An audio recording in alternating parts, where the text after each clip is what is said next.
you introduce yourself for everybody so I can post this later. I need you to tell them your name, your title, and then start with that. Of course. So, hey guys, my name is Krischell Lewis. I'm your USA National Miss Maryland 2021. And I guess my platform, do you want me to say that? Yeah, go for it. Awesome. And my platform is called Invisible Hearts, where we inspire our community with small acts of kindness. And I also teach social emotional learning along with that. Well, very nice. Thank you so much for joining me today. I really appreciate your time. So I want you to go ahead and elaborate more on your passion project. Okay, so my passion project, well, aside from Invisible Hearts, also I want to put a big emphasis on art and art education. So I've been doing tiny little art projects, yes, because art means a lot to me, especially for mental health purposes and just for career goals. I want to one day be a visual developmental artist for Disney Animation Studios, where I use my concept designs to create the art that you see in future movies. For example, the current developmental artist for Frozen. She uses her own art style to create backgrounds placed off of the places they travel to, and then you see those depicted in the movie. And that to me is like, ooh, travel and art at the same time, awesome. So art has a piece of my heart, and I want to do that in everything I go to, especially for my kids. Like, I make sure that all of my slides are so artistically pleasing to the eye that they get excited to come to class. And again, besides my mental health and everyone else, it's therapeutic. You can use it to help relay thoughts, emotions, and not even that, it's a creative outlet for a lot of people, and it should be protected, and it should be loved and used and utilized in schools. So what I do is, so far I've done one for Earth Day. I did an Earth project based around things you can find in your community. I asked people to go outside, pick up leaves, pieces of grass, pieces that they've seen on the ground from bushes, and create art using those pieces. And I also use watercolor for these things because it's easier to get the mold for the pieces that you find outside. And then for Mental Health Awareness Month, I asked people to use, I think it was rock salt, different types of rock salt or Himalayan salt, whichever salt, even like on the counter salt that you find in your home. And you place those on a canvas of wet paint, and you let it dry, and it creates this beautiful kind of like tie-dye effect. And then you can either paint around it or you just leave it as is. And I urge people to use colors that kind of describe their emotions or describe like what they feel inside, because again, art is a big form of expression, and it helps reveal who we are inside. And also, again, it's therapeutic. So those are the tiny things I've been doing. I try to do one art project a month. And so I'm currently planning the one for this month, and then I'll have one pre-planned for once for nationals, obviously, because we'll already be gone. So I don't think I'd be able to carry on my art supplies all the way to nationals. So other than that, I've just been, in each post, I place emphasis on art and why it is important, either for society or for our health or for just education purposes. So that is my journey with art, other than my platform, which I just teach social emotional learning, and I inspire people to do small acts of kindness from home, which I did not pre-quarantine, but when we were in quarantine, I gave people different things they could do from home, because I was one of the unfortunate few. I couldn't leave my house. I have family members who are immunocompromised. So leaving the house means I would jeopardize their health, and I wouldn't be able to be around them and see them. And I also, after that, once I got vaccinated and I was able to go out into my community, I showed people small acts they can do in their community. And through that also, just social emotional learning. So even if you aren't doing small things, there are small things you can say or small actions you can do within yourself for others. So that's kind of all of my passion projects and platform in one. That's fantastic. Yeah, you really laid it out for me. I appreciate that. There's so much about that I find so cool and so interesting. So many of my goals are within everything that you just said, especially in terms of like wanting to do an art project every month specifically. And while I know you are a teacher, so that makes a lot of sense for the classroom, I want to be able to implement that in my life as well. And what I find extra cool is your interest in working for Disney Animation Studios. So you said, remind me of the title of the job you're interested in. So it's called a visual development artist. And so what they do is there's some that travel, but there are some that just get the pictures and images from where they traveled. So the one that particularly inspired me was the example I used earlier, Frozen. So that development artist, her name was Griselda LeMay, and I love her art style. For a while after I figured out that art was where my heart lied, like I couldn't ignore it. Like I gotta chase it. Like this is just something that Krischell needs to do. Yeah. I started like exploring different options. Like, okay, what type of artist does this? And what type of artist is that? And I kept hitting dead ends or nothing just really spoke to me and I'm a Disney nut. I am so happy that we are going to Disney World. Like it is surreal because I just got my ears, the custom ears we get from Ellie Custom Cakes. And I was like, oh my God, I cannot wait to be a child, like for at least a couple days. So I started watching like a lot of Disney documentaries on the Disney Plus, because again, that was my go-to for quarantine. And the making of Frozen came out. And I was like, I need to watch this. Something is telling me that this is what I need to watch. I cried, okay? It's not even the movie, it's the documentary. And I was crying because watching people create this film that already made me cry. Frozen 2 made me cry. All right, I'm a big child. Me too. Don't even worry about it. No shame. I love that movie. Frozen is like one of my all-time favorite movies, other than another Disney movie, Big Hero 6. Like those two are my top two. And so I was watching it, and specifically when I saw Griselda's work, I was like, oh no, like this is it. Like it spoke to me. Like I was like, this is what I want to do. And under each person's name, they had what their job was. And it said visual development art. I said, okay, Google it. So I Googled it, did research, and I was like, this is it. Like that's what I want. I didn't want to do the character design. I love the character design process. I didn't want to do the actual 3D animation. I love that process too. It was mainly the concept art, being the person that kind of sets up what the entire movie is going to look like. Mm-hmm. That is like more empowering to me and what spoke to me. I'm like, I want to be able to say, yeah, I created that castle over there. You see that castle that we did it for like the past 30 minutes in this movie? I created that. Like, there was just something so exciting about that. Like, I was like, this is what I want to do. So I know that's going to be hard because I've never practiced landscaping. Landscaping was probably the hardest thing for me when I started drawing as a young. Yeah, landscaping and getting like proportions right. The only thing I could ever master growing up was bedrooms, because it's a square. You don't have to move outside of this square. I don't have to leave this square. Like it was just something about the closedness of it where I didn't have to challenge. Yeah, I didn't have to challenge myself. Mm-hmm. Yeah, it's all right here. Didn't have to challenge myself. I think the scary part is the challenge that comes with being able to design an entire original landscape. But I'm willing to do it. Like I've been slowly practicing. I've been starting with human forms again. I was a bio major, so thankfully anatomy helps me in ways that I didn't even think I would need. So I'm able to do proportions and everything for character design. I feel like if I can get my foot in the door with that, I can start branching out into concept art for entire landscapes. At least that way I'll slowly build up to accomplishing that fear. But that's what I want to do one day, and slowly but surely working towards it. We'll see how close I get, but I'm always gonna work towards that no matter what, because that's the dream. I think that's absolutely astounding, quite frankly. And it's funny that you mentioned the different Disney documentaries, because I recently started watching the Inside Pixar documentary. And very much like you, I discovered a job that kind of set my heart ablaze. Like overall, I want to be an actress. That's always been my passion. But opposite of you, character design is where my heart lays. So I found the job of character design director. You're like, wait a minute. Girl, I started shaking in my boots. I was so excited to find out that that was a thing. And the woman who had that job, the way she spoke about it and the way that she seemed to live. Yes. Calling. I love it. Yes.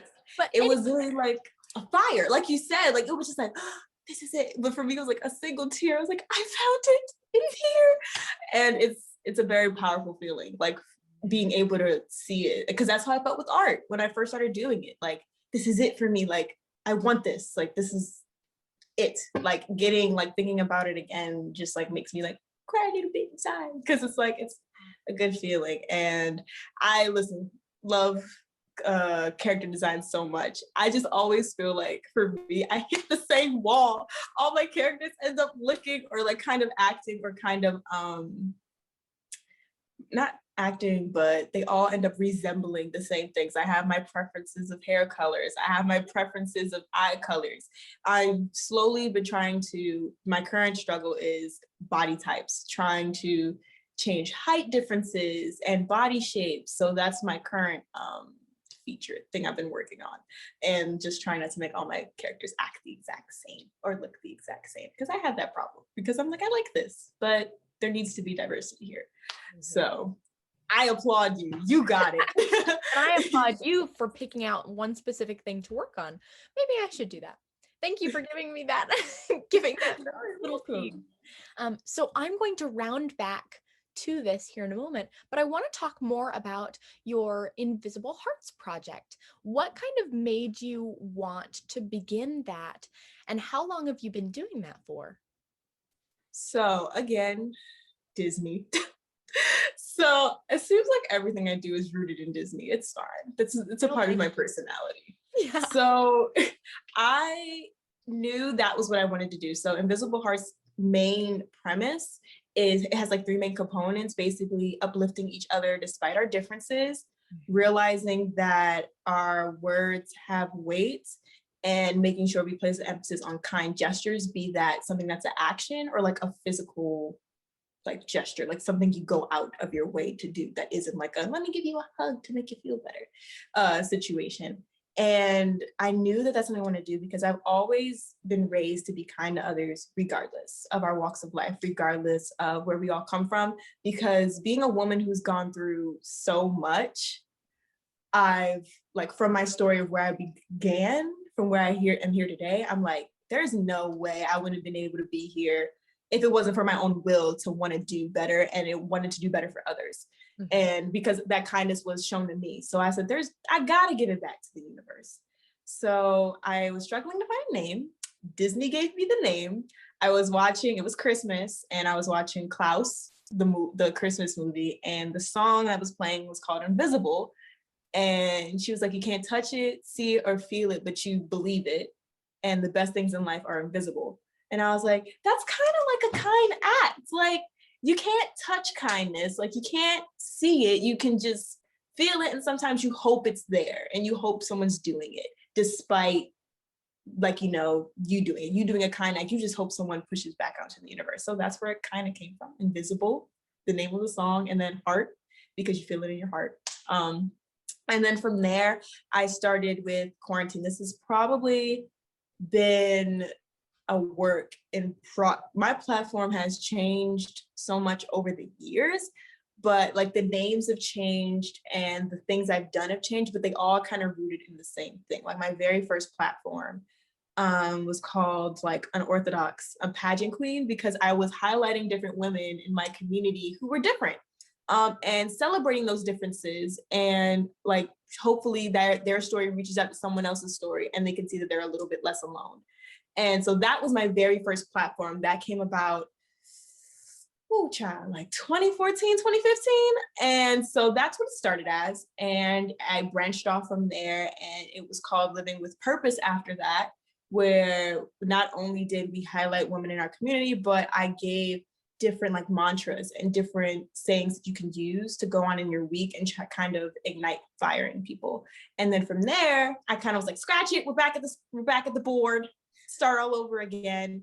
I said, I was able to bring women together. I was able to inspire women through these stories, but there's more I want to do. And so that's where Invisible Hearts came from. Now I want to just ignite kindness in everyone I meet, and just show people that I brought you here together. We're all here together. Now let's go push that. You have these stories. Now let's go make a difference with them, and respect again that we are all different. We all come from different places. We never know what happens outside of each other's doors. Like, I don't know what happens on the other hand of your screen when you close your laptop. And you may not know what happens when I shut my phone screen.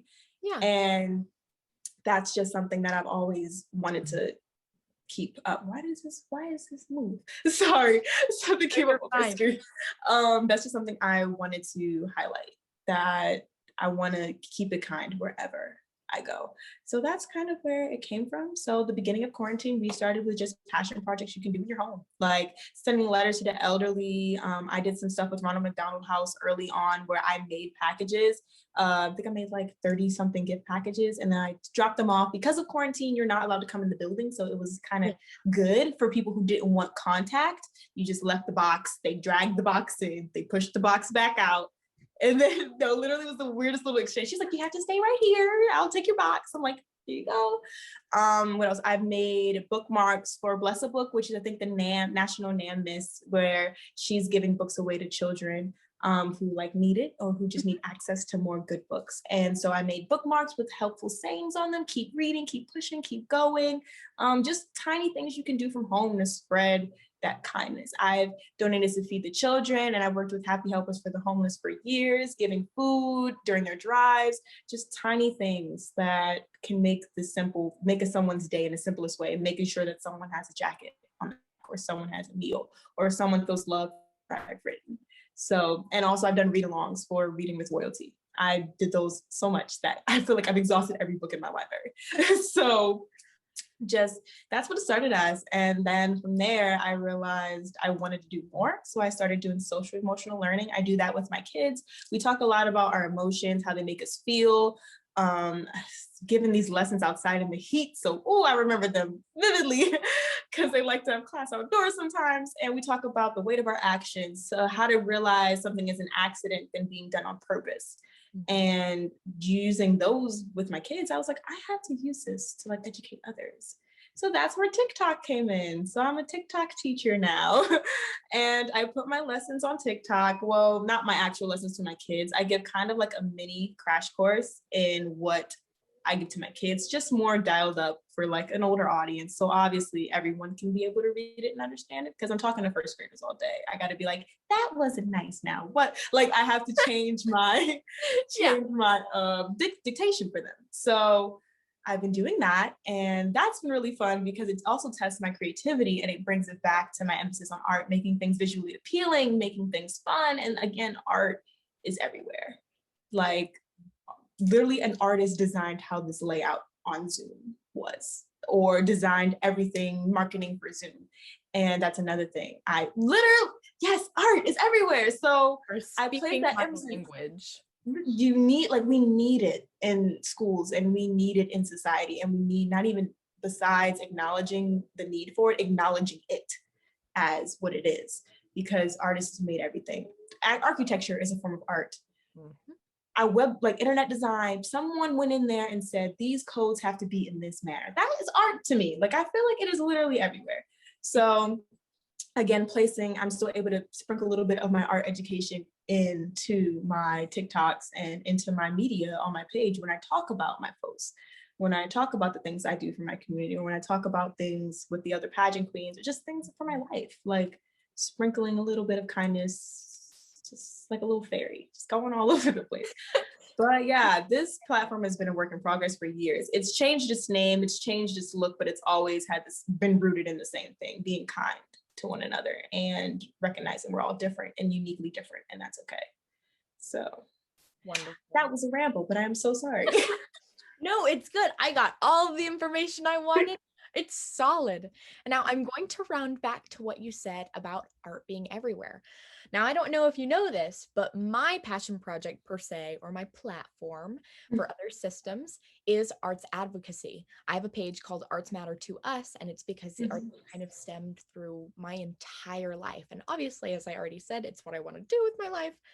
We've established this. I want to know, was there a moment for you where that really clicked, that art was an integral part of your life? What made you realize that art was so important? Honestly, the moment I tried to give it up. Like, you know how you try to shove something down because you just want to ignore it. Like, I'm just going to ignore it. So the day I got my rejection letter. I threw a tantrum like a child. And it was actually the most dramatic thing in the universe because it was actually raining that day too. I remember this day vividly because it's probably one of my biggest regrets. But I got the rejection letter. I ran upstairs to my bedroom and I just cried the entire day. And it was raining, so movie scene. And then I came out my room. I sat on the stairs. My mom said, "It's okay. You can always try again next year." I said, "No, I can't. Let's go. That's it." So she's like, "Okay, well, like, I'll take you out, buy you some new supplies." I said, "I don't want new supplies. I'm throwing away everything." And that's what I did. I went back to my room. I pulled all my drawers, all my paints, all my paintbrushes, my Copic markers, my portfolio, all of it. I went down in the kitchen. I grabbed a trash bag. I threw everything in the, yes, I did. And I sat it by the front door and I said, "When you take the trash out, you can take this out with it." And that was it.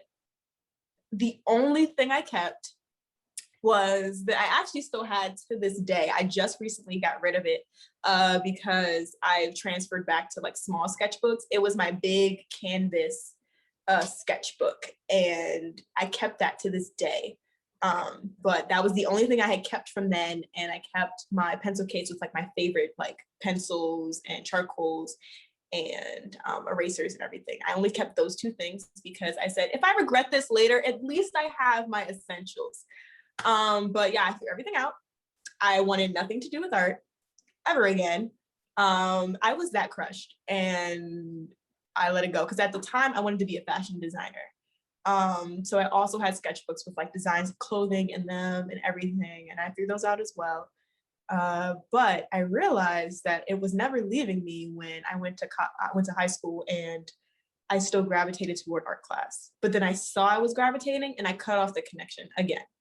So they asked if I wanted to go to the advanced art class because they could see like basic art wasn't where I needed to be. And I was like, sure. So then they signed me up and I skipped all the classes. I said, I'm not doing that because it hurt. It hurt knowing the thing I love the most ultimately rejected me, at the beginning of the day. And so I abandoned art and I turned to dance. And then I had been dancing for years. I just was like, this is going to be my new art form. This is how I'm going to express myself. This is going to be my media. Dance out of high school, dance when I got to college, ultimately got to college, but I still found myself doing art. Still found myself still drawing in my notebooks. Still found myself doodling in the corner of my page, wishing I had an actual sketchbook in class, turning my biology notes into a person. Now that we've gone into a whole different array of things, Krischell, like this is not, what are you doing? It always lingered in the back of my mind, but I kept rejecting it because I didn't want to know that was where my heart lied, because if you rejected me, why should I go back to it? Graduated college and I was like, yeah, I don't want to do this. I was sick of fooling myself and sick of chasing a dream that was implanted into me that wasn't mine. So graduated. The love of my life bought me an iPad. And she was like, art, do it. Like, just do it. Like, I know you want to. And so I was like, you're right, I do want to do it. And so I started drawing again. I started sketchbook. I had a challenge because I was on winter break for my kids. So I was drawing every day. I forced myself to draw a picture every day. And my art was getting better than what it was years ago. And I was like, something's happening. I don't know what it is. And because I thought it was like years ago, I lost my talent. I thought it was all for naught. It was nothing. Don't worry about it. And my love just reignited itself. I've been drawing ever since. I do digital media. And if I don't do anything digitally, I'm always creating for my kids, like making sure their slides for class are the most decked out, fun slides I could ever see. I've been turning their favorite video games into the class slides. Their favorite game to play right now, I don't know if you've heard of it, it's called Among Us. Yes. So yes, they go crazy for this game. So I've turned all of our math games into Among Us slides. So whenever we come into class, I'm like, what do you guys want to play today? They're like, can we play Among Us this time? I've somehow tricked them into thinking that they're playing a game, but it's math. So, but yeah, it kind of honestly, it realigned itself after I watched that Frozen documentary over the winter break. I could see it creeping and creeping and creeping, but watching that kind of brought it to completion. It was like, you need to stop avoiding your destiny. And I was like, I do. Like, it was literally like a movie plot. And since then, I've been putting my heart in everything art related, like trying to make sure, again, my slides for my kids are fun, trying to make sure these TikToks I make are still fun at the end of the day, and trying to just make sure I also have time for myself to go back into art, to practice painting again, to practice sketching again, to, even though digital media is stressful, work on it anyway. I regret throwing everything out years ago, but I felt like it was what needed to happen for me to realize that this is where you need to be. Yay, unfortunate. That was a lot of money you threw out the door. Wow. But because copic markers are so expensive. Oh my word, so expensive. But it's fine. They were a gift. It's fine. Luckily, it didn't come out of an allowance, but still. Anyway, that's probably the most painful thing I do remember is the Copic markers. Yeah. Because there's, I'm not even gonna go there anymore. Anyways, so I've been realigning myself with art. I finally made myself like an actual like section for it in my apartment. I have like baskets and each one has like a different like medium, I guess. Like there's one with just sewing things, and there's one with like all my dyes and stuff. There's one with like my acrylic paints. There's one with my sketch materials. So it feels good knowing that at any moment I can just, but yeah, my moment was just the little tragic movie episode. And then now I'm watching Frozen, crying my eyes out and realizing my destiny was in me this whole time. Like literally, I feel like that was a movie moment. Like, this is where I'm supposed to be. Mm-hmm. But yeah, that's when it clicked again. A winter break, watching Frozen, into the making of Frozen, and just like bawling my eyes out, realizing that this is where you need to be. Yeah. This is what you've been chasing, like, you just didn't realize it, but this is where it's been leading up for you, and that's where you need to go. So that was my aha moment for everything. And I love that you had that moment. It's clearly what needed to happen. And even though hearing that you threw out all of those things. Yeah. Wow. Like, it makes it hard to breathe. I like not even just the Copic markers, but the idea of throwing out old work. And that's probably the biggest killed. Yeah, painful thing, because I know when I watch a lot of artists like on like YouTube or through like DeviantArt or through TikTok, like they have their progression from years ago. Mm-hmm. And it hurts knowing that I don't have any of that. The only things, again, that I've kept, I just recently threw out the Canvas book. It was taking up space. I didn't use it anyway. I use my sketchbooks again. I have one folder though, one singular folder of old character design work. It doesn't have any of my old like landscaping art or any of like, it's literally just a folder of old character design work that I've kept throughout the years. So I'm grateful that somehow that survived the carnage. But that is the only thing that I have left is just old character art. And I think that my heart knew, like, girl, don't do it. Like, look, you didn't already threw everything out. I think also because it wasn't the technical stuff that I had to use for my portfolio or that I had to use building up to applying to the art school. So it was more of my leisure stuff. So I think that's why it kind of missed the carnage. But yeah, it was the only thing, like art-wise, but I wish I had kept my work on portraits because I suck at those now. Ooh, I got it. That my bodies have gotten dramatically better. Great. But my faces have gone down. So it's like you win some, you lose some. But that's probably the one I wish I would have had. So I had something to compare to. I did a lot of self-portraits or portraits of my family. So it's like, it's okay, it's fine, I'm not crying or anything. But that's probably what hurts the most, knowing that I don't have much to look back on, if anything at all. And I also lost, my old iPad also had some art in it from when I did start doing digital media when I was young. And it had gone by so many years, me not remembering the password. So I couldn't unlock it, I couldn't get it open, and I had to reset it, and I lost all that art as well. So now the iPad sits in the closet because it's like a first generation one. It don't work. So it just sits in the closet and it's a relic. It like just the reminds me. fire that I have hidden under my bed. Yeah. Yeah, it's fine. Just ignore it. But yeah, that's probably the most painful part, knowing that I have nothing to show for. Not nothing to show for. I have the memories, obviously, but I don't have stuff to look back on of like, this is how you started and this is where you are. But you win some, you lose some. It's part of the journey. And I relate a lot to that, actually. I think a year ago or two, I had this big sketchbook, and it was my first ever big sketchbook. And then I got another one, and I was so excited. And that second one had some of my most proud pieces in it, and I loved it, and I kind of took it everywhere. And then one day it just kind of vanished, and I have no idea where it went. And I don't have any evidence. I don't know if somebody took it. I don't know why they would take it. I signed everything, so you can't. Or if it ended up in the trash at a university or something. I don't know. But that piece aside, I know that we're kind of running out of time. I'm so sorry. Oh, you are totally fine. I wanted to take up as much of your time as I could. I love speaking with you, and I love learning more about you. So thank you for that. I want to have the final question relate more so to passions. We've spoken a lot about your passions, future and past and present tense.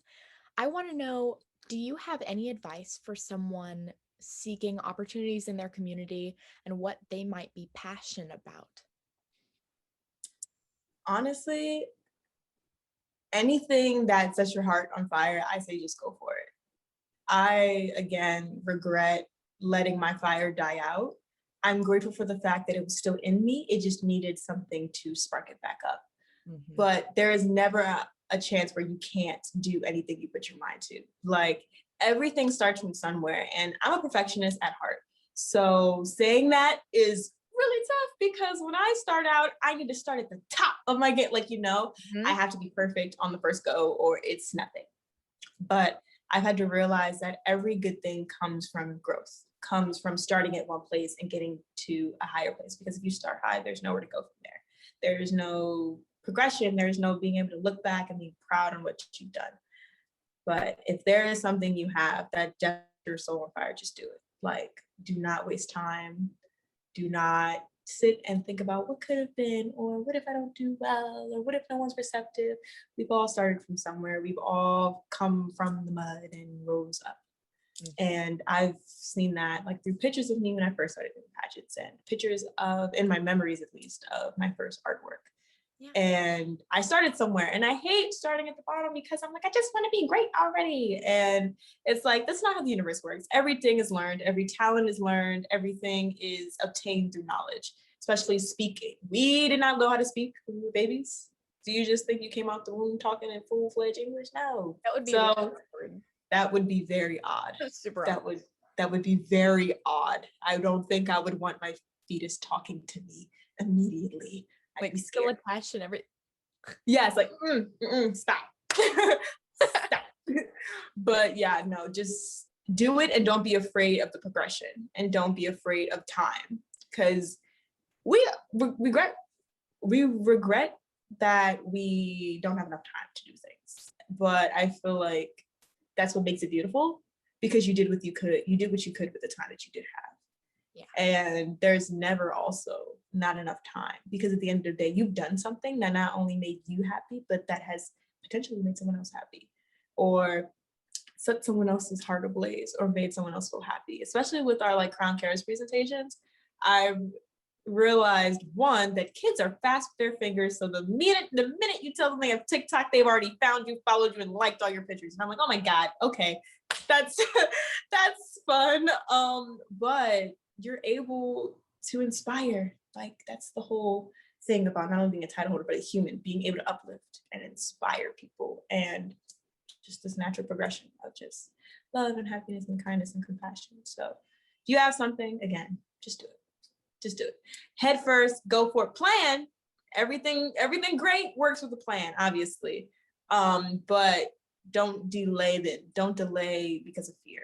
Just go for it. And if you don't reach where you are in this time frame. Time is an illusion. Forget it. Like I'm 23 and I'm just now going after my dreams. And most people are doing that now, like while they're going through college, they're going towards that. I've already finished. I'm in a career. Yeah. I'm just now realizing this is where I want to be. It's fine. Everything goes at its own pace. There is no time clock that we have to be done by this time. We have to be here in our life by this time. Mm-hmm. Realizing, do it. Don't put pressure on yourself and just have fun also. Because if you don't like what you're doing, I don't think no one else is going to like it either. So having fun. And that's all I can really say for that. Well, that's fantastic. I completely agree. And you have inspired me greatly. And unfortunately, this does have a time limit. So we are out of time. Yeah. I'm so sorry. You so much. Girl, you are fine. Thank you tremendously for being with me today. Thank you all so much for watching. I appreciate it. And we'll see you next time.